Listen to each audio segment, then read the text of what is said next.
আজকের শীতের একটি সবজি রেসিপি আপনাদের সাথে শেয়ার করতে চলেছি।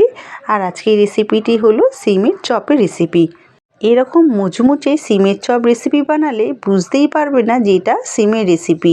যারা পছন্দ করেন না তারাও কিন্তু একবারের জায়গায় বারবার চেয়ে খাবে যদি এইভাবে বানানো হয়। প্রথমেই আমি একটি ছুরির সাহায্যে সিমের দুপাশের আঁশগুলো ছাড়িয়ে নিয়েছি। এরপর এক সাইড ছুরির সাহায্যে কেটে নিয়ে মাঝখান থেকে বীজগুলো আমি বার করে নিয়েছি।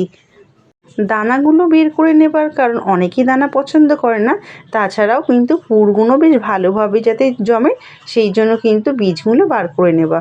ভালো করে ধুয়ে বেছে নিয়েছি। এবার প্রেসার কুকারে একটু ভাপিয়ে নেব। এরপর পুরের জন্য আমি নিয়েছি কড়াইশুঁটি, সেদ্ধ করে ম্যাশ করে রাখা আলু, আদা কুচি, টমেটো কুচি, ধনেপাতা কুচি, এদিকে সেদ্ধ করে রাখা সিম আর নিয়েছি কুচনো কাঁচা লঙ্কা। এরপর কড়াইয়ে তেল গরম করে ফোড়নে দেবো পাঁচফোড়ন, হিং, আদা কুচি দিয়ে খুব ভালো করে ভেজে নেব।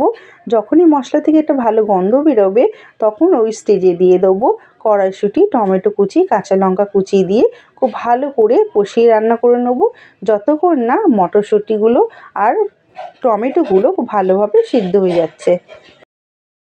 এখানে কিন্তু টমেটোগুলো খুব ভালোভাবে গলে গেছে আর কড়াইশুঁটিগুলো কিন্তু ভালোভাবে সেদ্ধ হয়ে গেছে। এই স্টেজে দিয়ে দেবো আগে থেকে ম্যাশ করে রাখা আলু, কুচনো ধনেপাতা, স্বাদ মতো নুন, হলুদ, জিরে গুঁড়ো দিয়ে খুব ভালো করে পুরটাকে মিশিয়ে নেব। এখানে আমি নিরামিষভাবে পুরটা রেডি করেছি, আপনারা পনিরও দিতে পারেন। আর যদি আমিষভাবে বানাতে চান তাহলে কিন্তু একটু চিংড়ি মাছও দিতে পারেন। আর যখনই কড়া থেকে এইভাবে ছেড়ে আসবেন তখনই বুঝবেন যে খুব ভালোভাবে কিন্তু পুরটা রেডি হয়ে গেছে।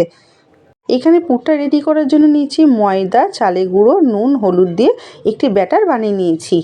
এরপর ভাপিয়ে রাখা সিমের মাঝখানে ওই যে পুরটা করে রেখেছিলাম সেই পুরটা খুব ভালো করে ঠেসে ঠেসে ভরে নেব। তবে আমি এইটুকুনি বলতে পারি এইভাবে যদি সিমের চপ যদি বাড়িতে বানিয়ে খেতে পারেন তাহলে শুধু ডাল ভাতের সাথে না, আপনারা কিন্তু মুড়ির সাথেও সন্ধ্যের টিফিন হিসাবে কিন্তু আপনারা খেতে পারেন। আর যারা কিন্তু সিম পছন্দ করে না তারাও কিন্তু একবারের জায়গায় বারবার চেয়ে খাবে। এখানে আমার একটি সিম রেডি করা হয়ে গেছে, একে একে প্রত্যেকটি সিম আমি রেডি করে নিয়েছি। এরপর একে একে সিমগুলো নিয়ে ব্যাটারের মধ্যে খুব ভালো করে দুপিঠ খুব ভালোভাবে কোট করে নেব। খুব ভালোভাবে কোট করা হয়ে গেলে আগে থেকে তেল গরম করতে বসিয়েছিলাম, সেই তেলের মধ্যে একে একে প্রত্যেকটা সিমের চপগুলো দিয়ে এপিঠ ওপিঠ লাল লাল করে ভেজে তুলে নেব। তবে সিমের চপগুলো ভাজার সময় কিন্তু আপনারা গ্যাসের ফ্লেমটি লো টু মিডিয়ামে রেখেই ভাজবেন, না হলে কিন্তু পুড়ে যাওয়ার চান্সটি থাকে।